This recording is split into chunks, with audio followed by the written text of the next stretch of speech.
Hello and welcome. Today we're going to dive into something truly special, the preface to one of the Qur'an's most famous chapters, the story of Prophet Yūsuf, or Surah Yūsuf. Now this is a story a lot of us feel like we know pretty well, but its opening verses, they are an absolute masterclass in how to set the stage. So let's explore how it all begins. Right out of the gate, the Qur'an gives this story an incredible title, the best of stories. Just let that sink in for a second. This isn't some critic's review or a tagline dreamed up for marketing. This is a divine declaration. It's a promise built right into the text about the quality and the importance of what you're about to read. So, that brings up a really fascinating question. If you're going to make a claim that bold, how do you even begin? What kind of introduction can possibly live up to being the best? Well, that's exactly what we're going to dig into by breaking down the first 3 verses that act as the grand entrance to this epic. Okay, so we're starting with the very first verse. You can think of it like a powerful divine headline. It's designed to do 2 things right away: grab your attention and set a tone of absolute authority and purpose. And here it is. It kicks off with 3 letters from the Arabic alphabet, Alif Lām Rā. And then this incredibly powerful statement. These are the verses of the clear book. Let's really unpack what's going on in this one single line. First up, those letters. They're known as the muqaṭṭa, or the disconnected letters. And the classical scholars are very clear about this. Their exact meaning is a mystery known only to God. They act as this immediate, powerful reminder that what you're engaging with is divine. It's miraculous, and it's beyond our full human grasp. And then you get the second half of that headline. It immediately sets itself apart. By calling itself the clear book, it's essentially saying, hey, this isn't just a collection of fables or ancient myths. No, this is from God, it's purposeful, and its verses are meant to be understood. It's promising us clarity. Now that promise of clarity, it doesn't just hang there in the air. It's immediately followed up with an explanation of how that clarity is going to be achieved. And this brings us right to the second verse, which is all about the language of understanding.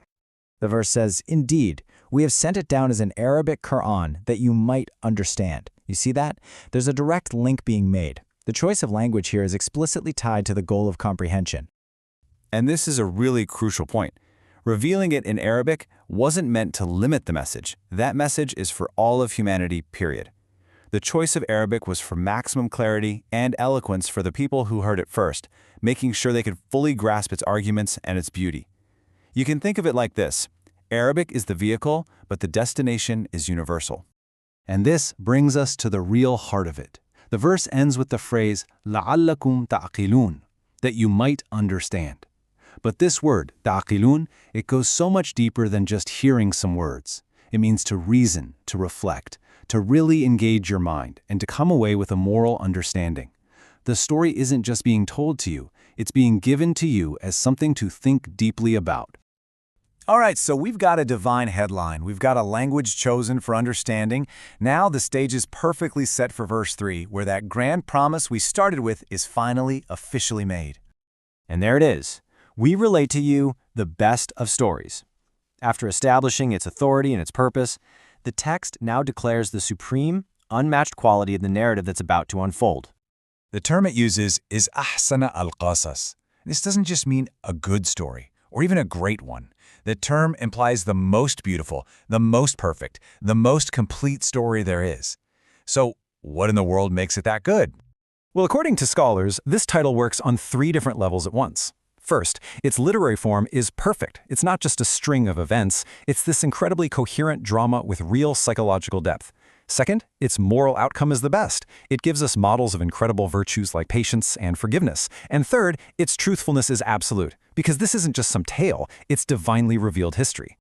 In fact, the verse even highlights this point about truthfulness. It says this is being revealed to the Prophet Muhammad, and that before this, he was among those who were unaware. This just confirms its source is purely divine revelation, reinforcing the idea that you're about to hear a true, historical account packed with profound lessons. So let's put it all together. When you look at these 3 verses, you realize they're not just an introduction. They're basically a user's manual for how to approach the story. This is about so much more than just entertainment. One of our sources has this beautiful way of putting it. It calls the preface a signboard, and that is the perfect analogy. First, it establishes divine authority. Second, it invites you to switch on your brain and really think, to understand. And third, it promises you that what you're about to read is the ultimate lesson, just packaged in the ultimate story. When it comes right down to it, this whole preface is giving us one powerful instruction. It's telling us from the very beginning, engage with this story as a profound lesson, not just as a piece of entertainment. It's a blueprint for our own spiritual and moral growth. And that kind of leaves us with one final amazing thought, doesn't it? We've just gone through this incredible multi-layered preface. If all of that is just the setup, then what is it about the story itself that actually earns it the title of the best? That's the real question, and one for all of us to explore as we read on. Thanks so much for joining me today.